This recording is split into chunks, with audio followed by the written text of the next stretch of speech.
que é a sombra da cruz? Que são sombras das coisas vindouras, mas o corpo é de Cristo, lá em Colossenses 2,17. Quando você lê esse texto, o que vem à sua mente? Quando você lê Hebreus 8,5, que o início diz assim, as quais servem aquilo que é figura e sombra das coisas celestiais.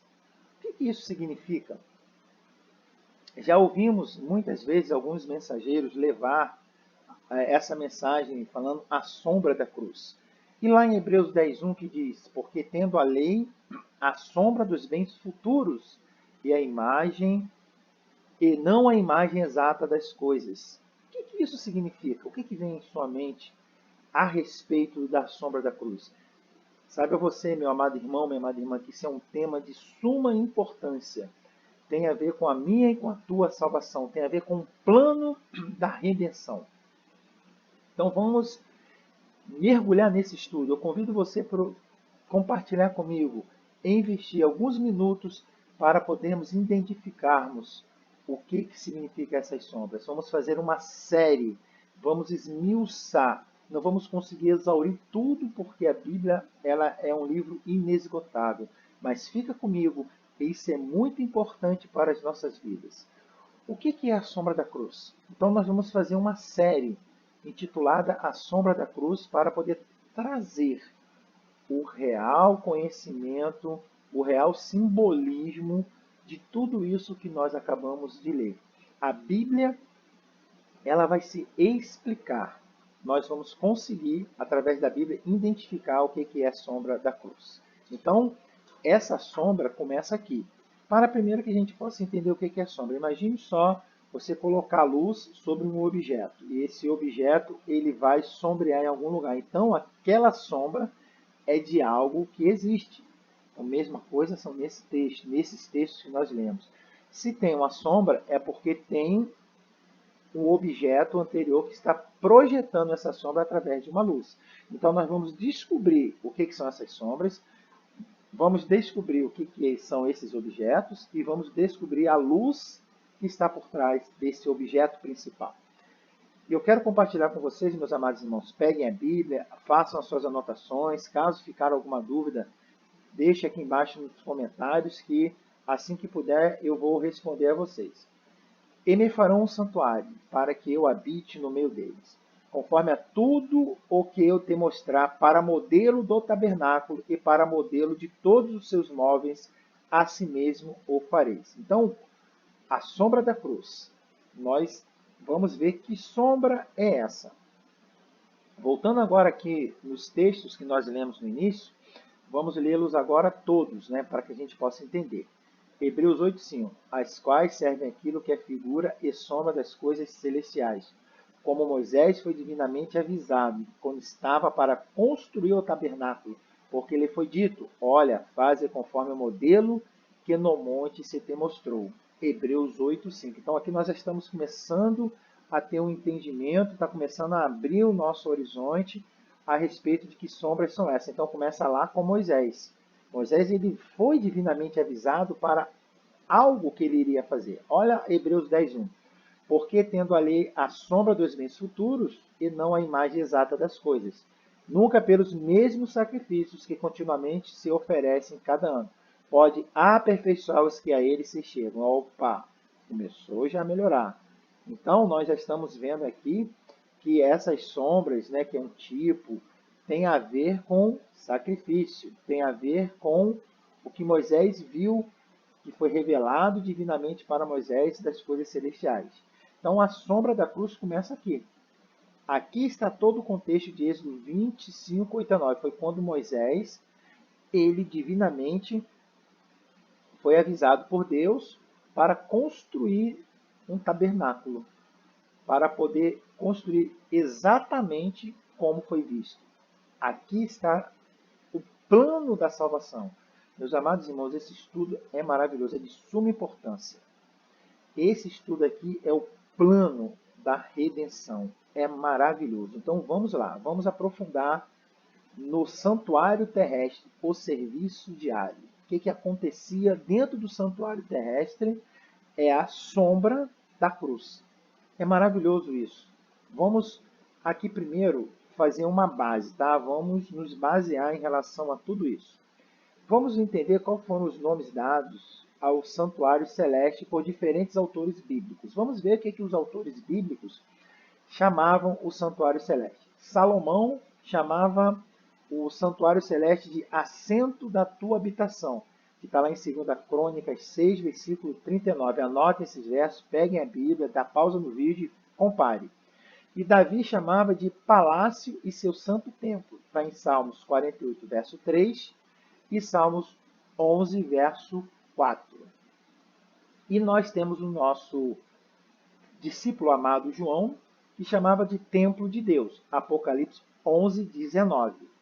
E nós temos o profeta Isaías, chamava de santa e gloriosa habitação. Isaías 63, 15. Então nós estamos aqui observando os nomes dados ao santuário celeste por diferentes autores bíblicos. Então vimos aqui Salomão, Davi, João e Isaías. E continuamos, tá? Como é que Paulo chamava? Paulo chamava de santuário verdadeiro tabernáculo. Está em Hebreus 8, 2.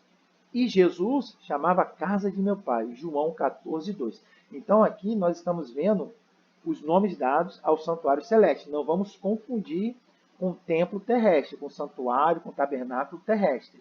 Então essa distinção é muito importante que você aprenda a fazer numa leitura. Então você vai ficar no caminho da doutrina do tabernáculo, da doutrina do santuário, ali da doutrina da salvação.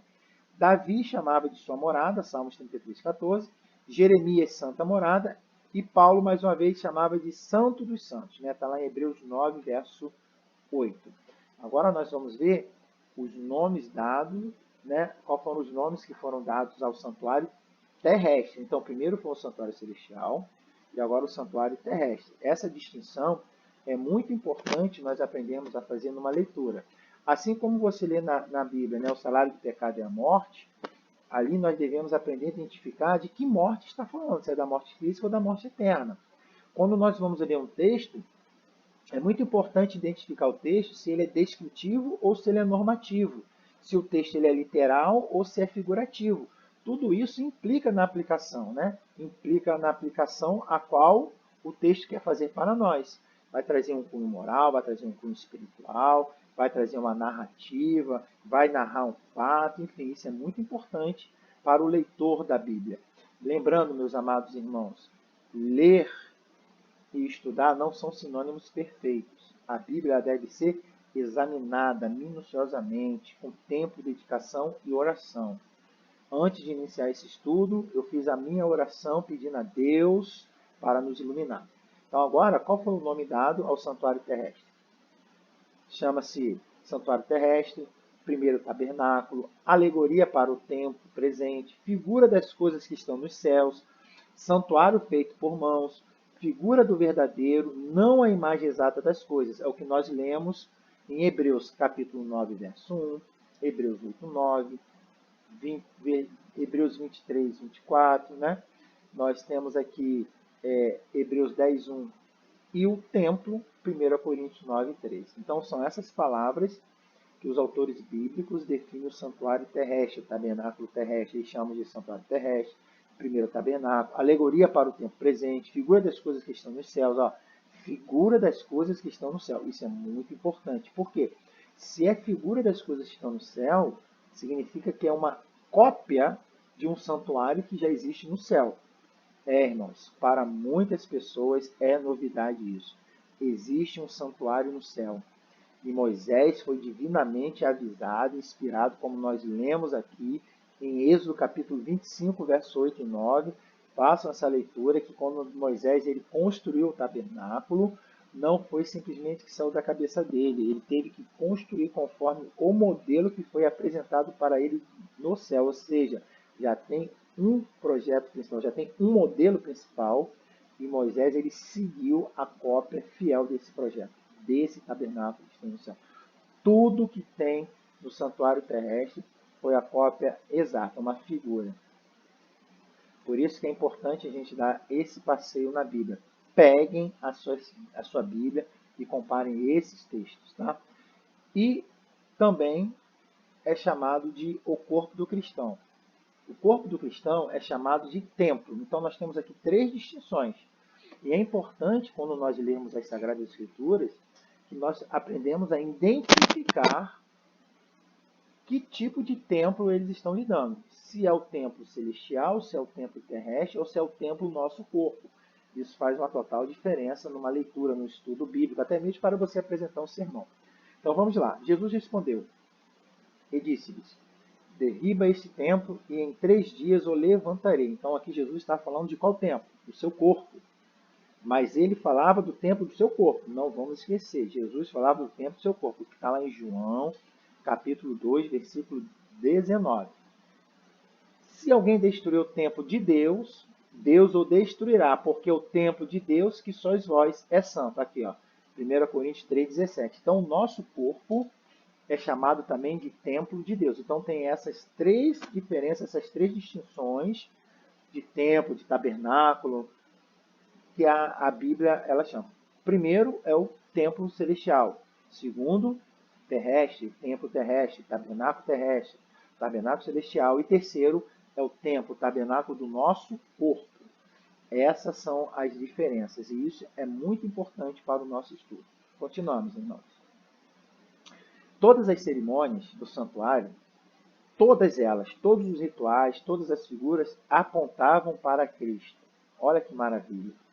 Quem estuda o santuário consegue entender o plano da salvação. Porque o santuário, irmãos, é o plano de Deus para resgatar o homem. Todas as cerimônias do santuário apontavam o Redentor vindouro e seu ministério. É lindo essa doutrina, irmãos. Fique comigo até o final. Então vamos ver lá. O templo era dividido nesses compartimentos aqui. Está lá em Êxodo capítulo 26, versículo 1 ao 37, tá? E Êxodo 36. Então vocês vão fazer essa leitura para vocês identificar. Então nós temos aqui o lugar santo e o lugar santíssimo. Nós temos aqui as mobílias de dentro do templo. Cada mobília dessa aqui aponta para Cristo e para o plano da salvação. Isso é lindo. Temos aqui, irmãos, o castiçal, né? Temos aqui com 7 lâmpadas esse castiçal. Temos aqui a mesa com os pães da proposição. Temos aqui o altar de incenso. Tudo isso aqui no lugar santíssimo. Tá vendo aqui? E temos aqui a arca da aliança, com os 2 querubins com as asas. Dentro da arca tem as tábuas da lei, dos 10 mandamentos, que foi dada no Sinai, escrita pelo próprio dedo de Deus por 2 vezes. Está lá em Êxodo capítulo 31, versículo 18. A vara de Arão que floresceu e o maná. Tudo isso aqui tem um simbolismo. Do castiçal para a mesa da proposição, 7 passos. Da mesa da proposição para o altar de incenso, 7 passos. Do altar de incenso para a arca, 7 passos. Então tem o número 7. Tem um simbolismo. 7 lâmpadas. Tem tudo um simbolismo que nós vamos ver. Tudo isso aqui são sombras das coisas vindouras. Mas o corpo é de Cristo. Lembra que nós lemos lá no início do nosso estudo, Colossenses 2, 17? Então nós temos o lugar santo, o lugar santíssimo e o pátio. O pátio é a área exterior, tá? Aqui, ó, para que vocês possam ver melhor. Aqui a área exterior é o pátio e aqui na área exterior fica o altar do holocausto, onde o cordeiro era queimado.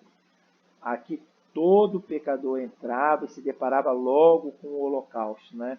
Assim que eles entravam para o tabernáculo, aqui para o pátio, o altar de sacrifício ele era posicionado de um tal ponto que a primeira coisa que o penitente olhava era o cordeiro sendo sacrificado. Jesus, cordeiro simbolizando Jesus. Então tem aqui uma outra figura que é muito importante, né? Os irmãos depois aí dar uma pausa, pegar esses textos que estão aqui e ler. Tá? Aqui, ó, nós temos aqui a arca do concerto, que nós falamos, tá? Dentro do lugar santíssimo. Aqui, irmãos, é o véu interior. Aqui é o altar de incenso. Nós temos aqui o castiçal de ouro.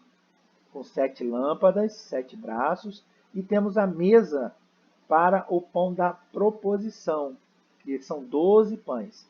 E o interessante aqui, aqui também nós temos a pia da purificação e o altar do holocausto. Temos aqui o lugar santo, lugar santíssimo, e toda essa área aqui é o pátio. E o interessante, meus amados irmãos, que essas portas aqui, que eram o véu, né? O véu desse aqui cobria uma porta. Então, a porta para a entrada do pátio, essa porta da entrada do pátio, né, para entrar aqui para o pátio, chama-se caminho, porque era o caminho que mostrava lá o sacrifício. E essa porta para entrar para o lugar santíssimo chama-se vida. Os judeus chamavam dessa forma.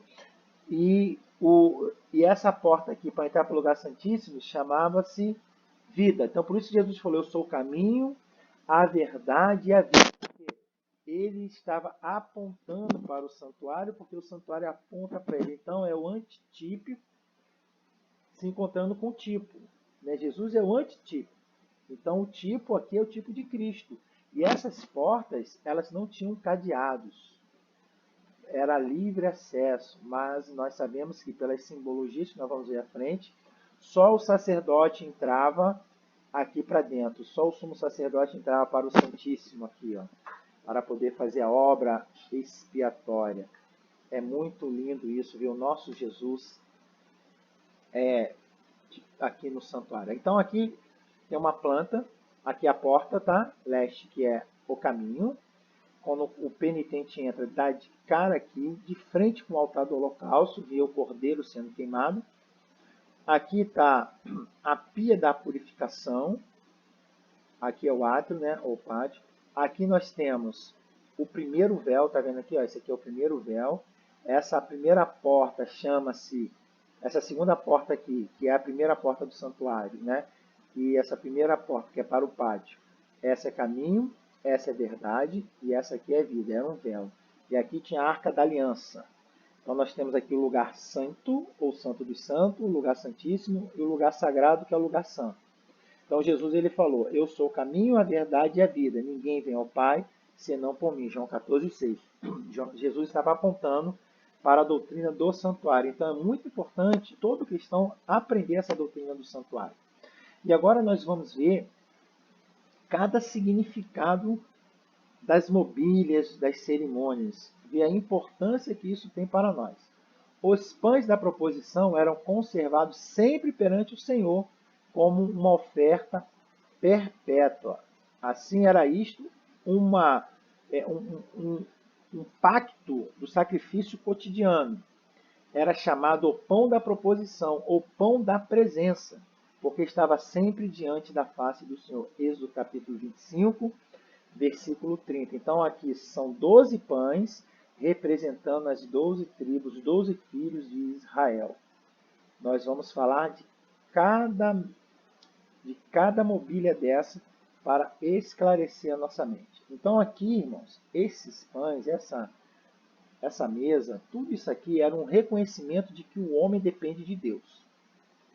Tanto para o pão temporal como o espiritual, e de que este é recebido apenas pela mediação de Cristo. Deus alimentara Israel no deserto com o pão do céu, e ainda dependiam eles da sua munificência, tanto para o pão temporal, como para as bênçãos espirituais. Então aqui é para mostrar a total dependência do ser humano de Deus. Não existe ninguém autossuficiente. O interessante é que esse pão é o antitípico de Cristo. Olha só que interessante. Tanto o maná como o pão da proposição apontavam para Cristo. O pão vivo que sempre está na presença de Deus por nós. Ele mesmo diz, eu sou o pão vivo que desceu do céu. Está lá em João 6, 48 a 51. Ele disse que ele é o pão vivo. Então nós temos aqui o pão da proposição, os quais esses pães aí só os sacerdotes poderiam comê-lo. Também o sacerdote comendo tem uma simbologia. Nós devemos saber que isso aqui que são as sombras. Os pães apontando para Cristo. O altar do holocausto apontando para Cristo. O candelabro apontando para Cristo. Vamos lá em João 6, vamos ver o que diz lá. Vamos ler a partir do 48. Diz o seguinte: eu sou o pão da vida. Jesus é o pão da vida. Porque quem comesse desses pães aqui ia voltar a sentir fome. Então, quando Jesus ele falou, eu sou o pão da vida, Jesus estava levando a mente do povo para os sacrifícios diários, para a doutrina do santuário, porque isso era muito vivo perante eles. 49, versículo. Vossos pais comeram maná no deserto e morreram. Este é o pão que desce do céu, para que o que dele comer não morra. Olha que coisa linda, Jesus está falando que ele é o pão. Então, esses pães da proposição é o antitípico, ou seja, enquanto o tipo é o tipo de Cristo, né? Na verdade, encontrando o antitipo, que é Jesus. Jesus é o antitipo e os pães são o tipo. Versículo 51. Eu sou o pão vivo que desceu do céu. Se alguém comer deste pão, viverá para sempre. E o pão que eu der é a minha carne que eu darei para a vida do mundo. Irmãos, olha que coisa maravilhosa. Como é que pode, né? Uma simples mobília, um pão, apontar para Cristo. Jesus é maravilhoso. Jesus é lindo. Então, nós vimos ali que os pães da proposição representam Cristo, o corpo de Cristo que ia ser moído por nós. Então, quem comer da sua carne, que ele é o pão vivo, não vai morrer. Então, nós temos aqui a tipologia, né? Nós temos um simbolismo da ceia do Senhor. Quando nós comemos, né, quando nós participamos da Santa Ceia, isso é muito importante. Você, meu amado irmão, minha amada irmã, participar da ceia do Senhor. Se algo está te afastando, se algum pecado acariciado, abandone imediatamente. Abandone porque você precisa, eu preciso, nós precisamos ter uma comunhão, precisamos comer o corpo de Cristo. Nós bem sabemos que aquilo ali é um pão feito por mãos humanas, mas quando nós estamos com o coração consagrado buscando a Deus, nós vamos nos afastar do nosso pecado e vamos ter parte do corpo de Cristo, vamos ceiar desse corpo, vamos comer da carne de Cristo. Isso é muito importante para a nossa vida espiritual, é para o seu crescimento e o meu crescimento. Agora nós vamos falar o que significa, qual é o simbolismo desse castiçal. O que esse castiçal significa? Qual o simbolismo dele? Então vamos lá em 1 João 1,9, que diz o seguinte: ali estava a luz verdadeira que ilumina a todo homem que vem ao mundo. O castiçal, ele iluminava o tabernáculo. O sacerdote, o povo era guiado por essa luz. Olha que coisa linda. Vamos lá agora em João 8,12 e vamos entender mais sobre essa peça, esse castiçal que ficava dentro do tabernáculo terrestre. 8,12 diz o seguinte: falou-lhes, pois Jesus outra vez, dizendo: eu sou a luz do mundo. Quem me segue não andará em trevas, mas terá a luz da vida. Lucas 2,32. Luz para iluminar as nações e para a glória de teu povo Israel. Apocalipse 1,12. E virei-me para ver quem falava comigo. E virando-me, vi 7 castiçais de ouro. Está aqui. Então, os apóstolos, os judeus, eles conheciam muito bem essa doutrina linda e maravilhosa. Então, o castiçal representa quem? Nosso Senhor e Salvador Jesus Cristo. E como é que nós vamos provar isso? Através das Sagradas Escrituras. Apocalipse 1,20. O mistério das 7 estrelas que viste na minha destra e dos 7 castiçais de ouro.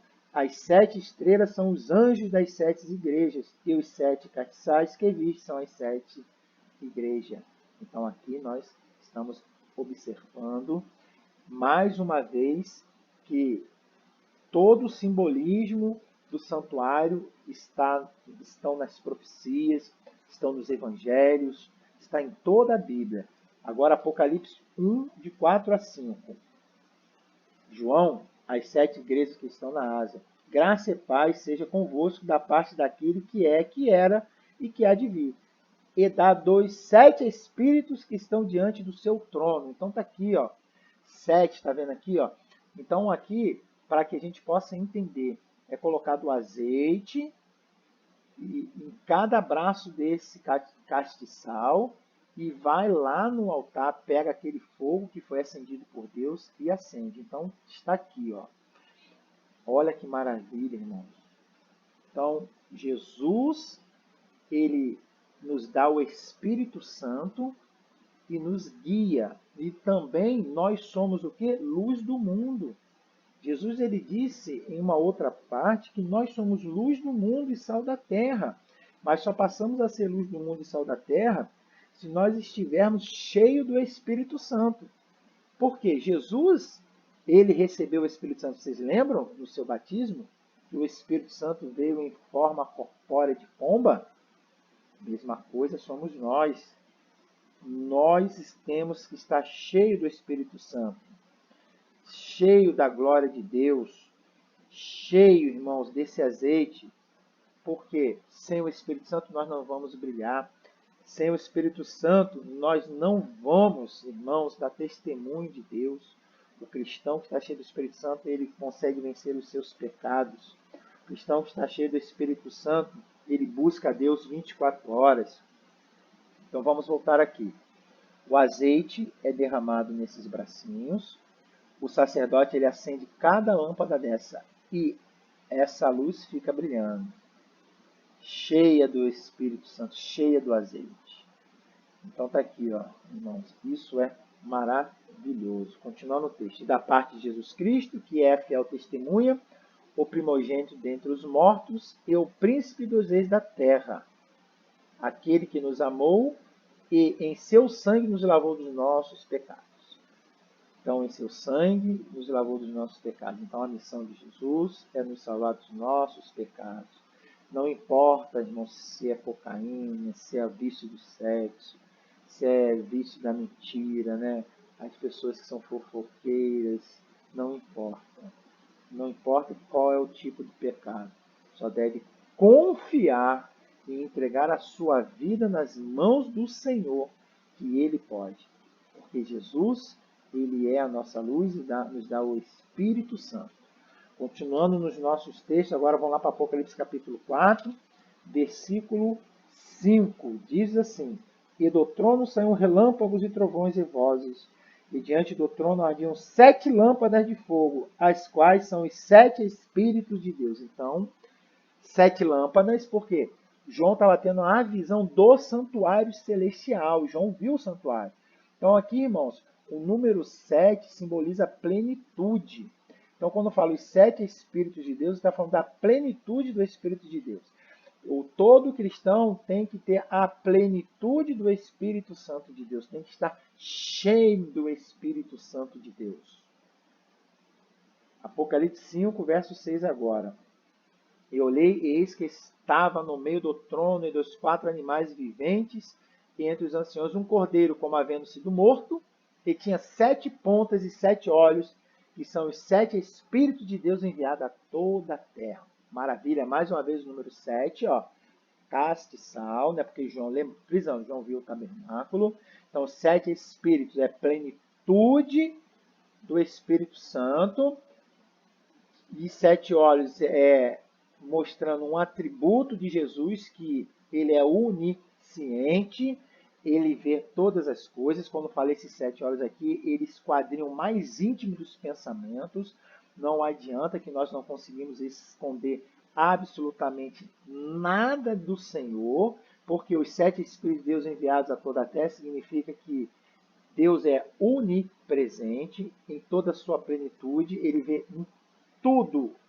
Irmãos, o pecado que a pessoa cometeu nas maiores trevas, escondido, achando que ninguém viu, Deus viu.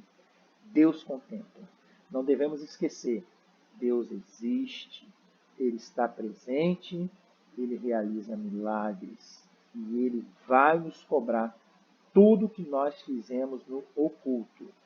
Esse texto mostra a plenitude, mostra a ciência, mostra a onipresença do Espírito de Deus em tudo o que nós possamos imaginar.